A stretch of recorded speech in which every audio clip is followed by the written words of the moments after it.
Hello students, my name is Rohit Penuli and I am from ICT Virtual Classroom Dehradun. कैसे हैं आप सभी? हम बात कर रहे हैं क्लास 11th केमिस्ट्री जिसके अंदर हमारा टॉपिक चल रहा है आयनिक इक्विलिब्रियम, है ना। और पिछले भाग में हमने बात की थी रिलेशन बिटवीन Ka यानी dissociation of weak acid and Kb dissociation of weak base. उसके बीच में हमने रिलेशन एस्टेब्लिश किया था कि Ka मल्टीप्लीकेशन बाय के बी आपका आयनिक प्रोडक्ट के डब्ल्यू के बराबर होता है। हमने एक प्रूफ करके भी आपको दिखाया था।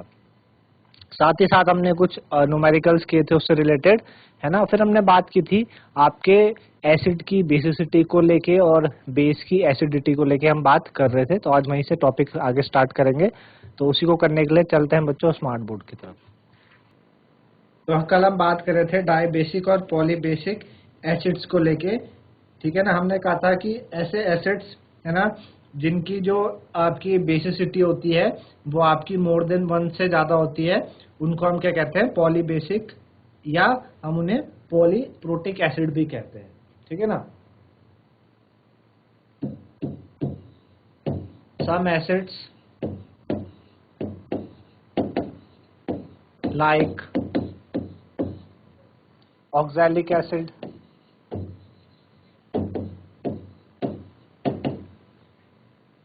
sulfuric acid,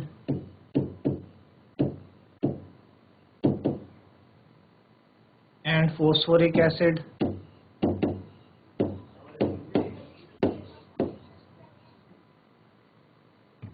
and phosphoric acid.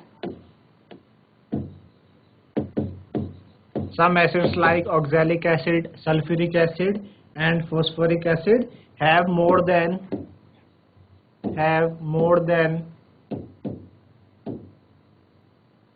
one ionizable proton, more than one ionizable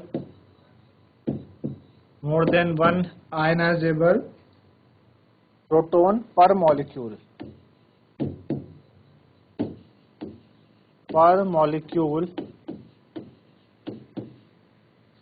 of the acid.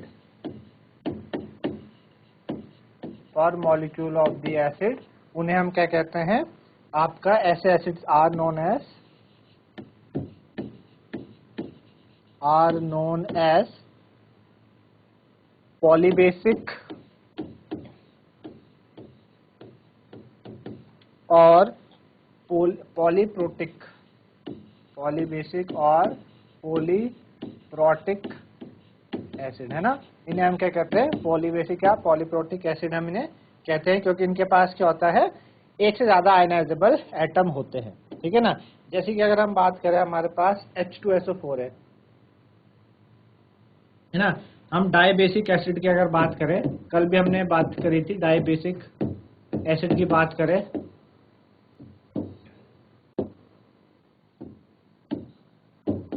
Dibasic acid को अगर आप ले तो डाइबेसिक एसिड क्या होता है? जिसके पास आपके पास दो रिप्लेसेबल एच एटम है या दो आयनाइजेबल एच एटम है।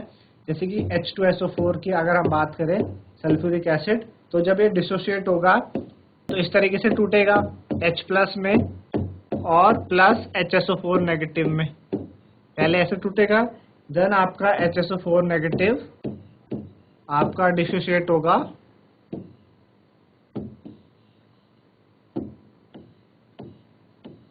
आपका H प्लस में प्लस SO4 2 नेगेटिव में, है ना। तो दो रिप्लेसेबल H एटम है यहाँ पे, तो ये डाइबेसिक है, ठीक है ना। क्या है ये? डाइबेसिक आपका एसिड है ना। तो क्रॉसपॉन्डिंग जो इक्विलिब्रियम कांस्टेंट होगा वो हम इसको इस तरीके से आप इसका बता सकते हैं कि भाई आपके पास, अगर मैं बोलूं कि इस वाले रिएक्शन के लिए हम एसिड है तो मैं इसका डिसोसिएशन कांस्टेंट Ka1 निकालूंगा। तो इसका डिसोसिएशन कांस्टेंट K1 क्या हो जाएगा? H प्लस की कंसंट्रेशन और HSO4 नेगेटिव की कंसंट्रेशन, ठीक है, होल अपॉन H2SO4 की कंसंट्रेशन, ये क्या हो जाएगा? Ka1, है ना।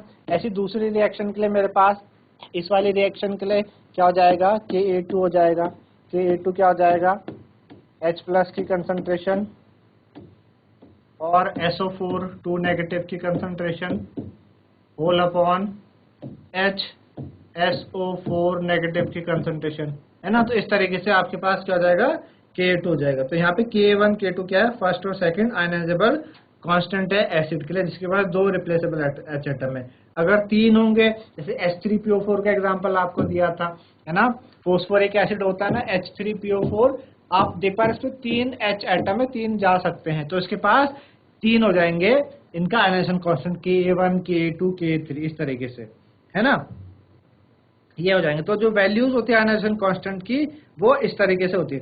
तो देखा गया कि जो हायर ऑर्डर, जो आपके हायर ऑर्डर आयनाइजेशन कांस्टेंट होते हैं, जैसे कि Ka2 Ka3, वो आपके स्मॉलर होते हैं लोअर आयनाइजेशन कांस्टेंट से, Ka1। किसी कोई भी आपका पॉलीप्रोटिक एसिड, सपोज इसके 3 रिप्लेसेबल H एटम है, तो इनकी 3 आयनाइजेशन कांस्टेंट हो सकते हैं, Ka1 Ka2 और Ka3, है ना, 3 रिप्लेसेबल H एटम हो सकते हैं इसके, तो इसकी भी K1 K2 K3 होगा। तो जो Ka2 और K3 हैं वो इससे लेस होते हैं, यानी K1 क्या होगा आपका, ज्यादा होगा K2 से, और K3 से क्या होगा, ज्यादा होगा Ka1, है ना। ऐसा रीजन क्यों है, क्योंकि रीजन इसलिए है कि क्या होने लगता है, it is more difficult to remove positively charge proton from a negative ion due to electrostatic force. कैसे, H3PO4 को आप हम डिसोशिएट करके दिखाएं। अगर H3PO4 है तो जब ये डिसोशिएट होगा तो कैसे डिसोशिएट होगा, पहले H प्लस और टूटेगा H2PO4 नेगेटिव, है ना, फिर H2PO4 नेगेटिव टूटेगा तो कैसे डिसोशिएट होगा आपका H प्लस और HPO4 2 नेगेटिव, ठीक है ना, फिर HPO4 2 नेगेटिव डिसोशिएट होगा तो कैसे टूटेगा H प्लस और यहाँ पे आपका PO4 3 नेगेटिव। अब आप एक बात देखिए कि H3PO4 में से H एटम निकालना आसान है, लेकिन H2PO4 नेगेटिव से, क्योंकि ये पहले ही नेगेटिव है और इससे आप एक और H प्लस निकाल रहे हैं, भाई ये कैसा है, एनायन है ना, ये H2PO4 नेगेटिव एक एनायन है, एनायन से आप H प्लस निकालोगे, यानी एनायन से आप एक H प्लस पॉजिटिव चार्ज निकाल रहे हो, तो डिफिकल्ट होगा यहाँ से निकालना। इसी तरीके से फिर PO4 2 नेगेटिव से एक और आप H प्लस निकालोगे तो और डिफिकल्ट होगा, यानी किसी एनायन से आप H प्लस निकाल रहे हो तो डिफिकल्ट। इसी वजह से Ka1 की जो वैल्यू है वो K2 और K3 से क्या हो जाएगी, ज्यादा हो जाएगी, है ना, क्योंकि क्या हो जाएगा, इलेक्ट्रोस्टैटिक फोर्स पर अट्रैक्ट, क्योंकि नेगेटिव चार्ज है एक उस आयन के ऊपर और आप पॉजिटिव को हटा रहे हो वहां से, तो ये क्या करेंगे, अट्रैक्ट करेंगे, इलेक्ट्रोस्टैटिक फोर्स के कारण क्या करेंगे, आपस में अट्रैक्ट करेंगे, तो आप क्या होगा, काफी डिफिकल्टी होगी हमको निकालने में। तो इस वजह से K1 की वैल्यू आपकी K2 और K3 से क्या होती है, आपकी ज्यादा होने लगती है। आई बात समझ में, है ना, जैसे कि आपका इस तरीके से हमने देखा।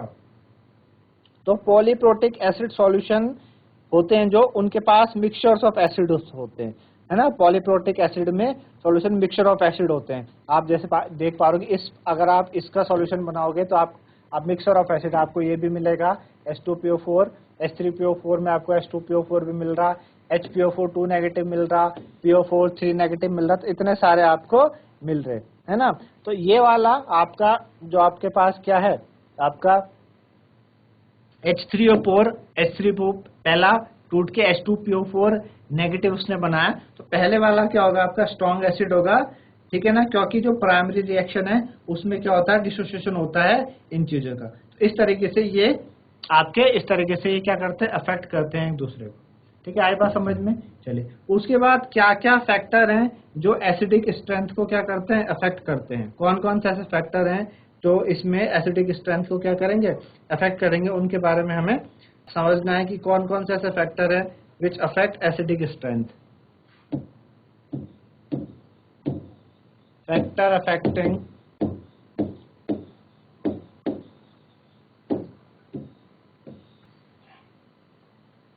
Acid strength.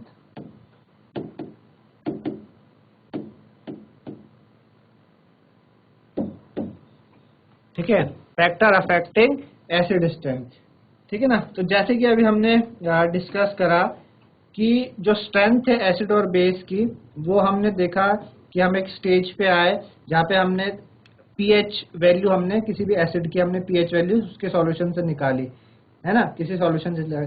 लेकिन कौन कौन से ऐसे फैक्टर है जो उनको स्ट्रॉन्गर बनाते हैं? तो आंसर आपका बात होती है कि उनके कॉम्प्लेक्स फिनोमेना में डिपेंड करता है। लेकिन अगर हम ब्रॉडली बात करें कि हम कह सकते हैं कि जो एक्सटेंट ऑफ डिसोसिएशन है किसी भी एसिड का, वो डिपेंड करता है उसकी स्ट्रेंथ पे और polarity of H a bond, है ना, कि भाई कितना वो क्या होगा, स्ट्रॉन्ग एसिड है, भाई स्ट्रॉन्ग एसिड कौन होगा, जो एकदम से H प्लस दे दे, स्ट्रॉन्ग बेस जो एकदम से OH नेगेटिव दे दे। तो जो एक्सटेंट ऑफ डिसोसिएशन, कितनी जल्दी कोई H प्लस देगा या कितनी जल्दी कोई OH नेगेटिव देगा, मींस कितनी जल्दी कोई टूटेगा। जो एक्सटेंट ऑफ डिसोसिएशन है वो किस पे डिपेंड करता है? Extent of dissociation of acid depend upon, एक तो स्ट्रेंथ पे डिपेंड करेगा, ठीक है, और पोलैरिटी ऑफ HA बॉन्ड, अब HA बॉन्ड क्या होगा कि सपोज आपके पास एग्जांपल के लिए कोई एसिड है HCl, तो HCl इस बॉन्ड की क्या स्ट्रेंथ है, क्या पोलैरिटी है, कितनी ज्यादा पोलैरिटी है, उस पे भी ये क्या करेगा, डिपेंड करेगा। तो इन जनरल जो स्ट्रेंथ होता है HA बॉन्ड का वो आपकी डिक्रीज कर, है ना, आपकी जो HA बॉन्ड की जो स्ट्रेंथ है वो क्या करते, डिक्रीज करते। दैट इज जो एनर्जी चाहिए उसको तोड़ने के लिए उस बॉन्ड को, क्योंकि ये बॉन्ड जब आप तोड़ेंगे, जब ये बॉन्ड टूटेगा तभी तो यहाँ से H प्लस क्या होगा, रिलीज होगा और तभी ये एसिड कहलाएगा। तो ये जो आपका बॉन्ड है ना, बॉन्ड जितनी एनर्जी आपको इस बॉन्ड को तोड़ने के लिए चाहिए वो डिक्रीज होने लगती है, तो HA बॉन्ड क्या होने लगता है, आपका स्ट्रांग होने लगता है ना। जितने यानी इस बॉन्ड को तोड़ने के लिए जितनी कम एनर्जी हमें लगेगी उतना ज्यादा एसिड स्ट्रांग होगा। कि भाई आपने कम एनर्जी दी, बॉन्ड एकदम से टूटा और डिसोशिएट हो गया, है ना।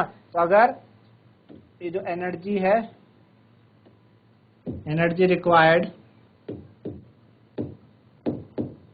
To break the bond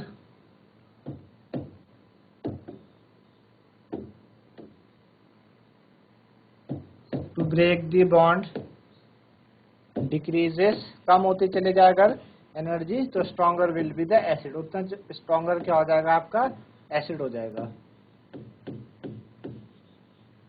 stronger will be the acid, ठीक है।